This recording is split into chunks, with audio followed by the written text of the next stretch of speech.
আমার প্রথম ডি হচ্ছে ডিজায়ার বা আকাঙ্ক্ষা।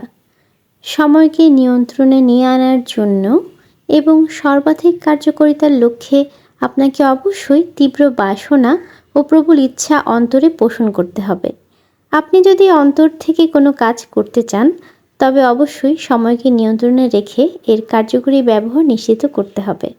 আমার দ্বিতীয় ডি হচ্ছে ডিসাইসিভনেস বা দ্রুত ও কার্যকরী সিদ্ধান্ত নেওয়ার যোগ্যতা। আপনাকে অবশ্যই একটি স্পষ্ট সিদ্ধান্ত নিতে হবে যে আপনি ততক্ষণ পর্যন্ত সময় ব্যবস্থাপনার কৌশলগুলোকে অনুশীলন করে যাবেন যতক্ষণ পর্যন্ত না এগুলো আপনার অভ্যাসে পরিণত হচ্ছে।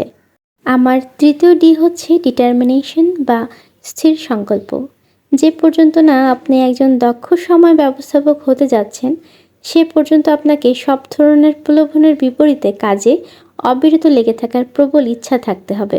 যখন আপনি কোনো লক্ষ্য অর্জনের কাজ করা শুরু করবেন, তখন সামনে যত লোভনীয় কাজই আসুক না কেন, আপনি তত গ্রাহ্য না করে কাঙ্ক্ষিত লক্ষ্য অর্জনে কাজ করে যাবেন। আপনার এই আকাঙ্ক্ষাই আপনাকে স্থির সংকল্পবদ্ধ হতে শক্তি যোগাবে। আমার জীবনের চতুর্থ ডি হচ্ছে ডিসিপ্লিন বা শৃঙ্খলা। জীবনের সফলতা অতি গুরুত্বপূর্ণ চাবিকাঠি। সময় ব্যবস্থাপনাকে সারা জীবনের গুরুত্বপূর্ণ এক অভ্যাসে পরিণত করতে নিজেকে অবশ্যই শৃঙ্খলিত হতে হবে।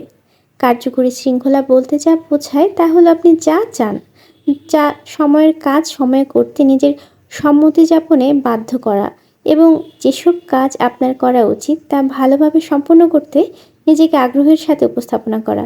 এটি হচ্ছে সফলতার প্রধান সংকটপূর্ণ বিষয়। তাই যে কোনো লক্ষ্যে কাজে নেমে নিজেকে শৃঙ্খলিত করা অবশ্যই প্রয়োজন। জগতের সফলকাম ব্যক্তিরাই তাদের জীবনে সময়ের যথার্থ ব্যবহার করেছে, আর ব্যর্থ ব্যক্তিরা তাদের জীবনে সময়কে তুচ্ছ জ্ঞান করে বাজেভাবে ব্যবহার করেছে। কাজেই সময়কে মূল্যায়ন করতে শিখুন। এটি আপনার জন্য অতি প্রয়োজনীয় জিনিস।